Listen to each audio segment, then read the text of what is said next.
Hello guys, today I'm going to tell you about that backpack token.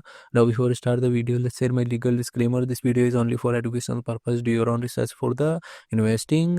According to the white paper, Backpack BP is the native token of the Backpack ecosystem, a regulated crypto platform that uniquely combines a centralized exchange with a self-custodial multi-chain wallet.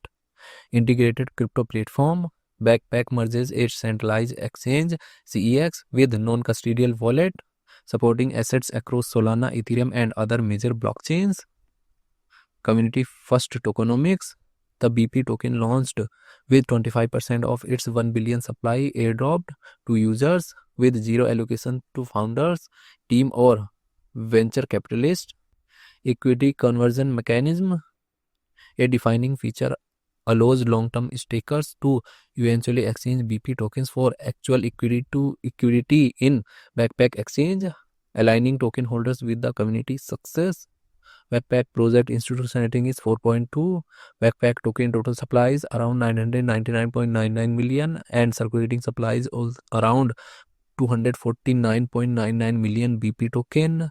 BP token is listed on MEXC, BingX, LBank, and other exchanges. If I share my opinion with you, then this project up to 70% chances is that it is a legit or good project. So guys, don't take my opinion as a financial advice. Do your own research for the investing. Thanks for watching.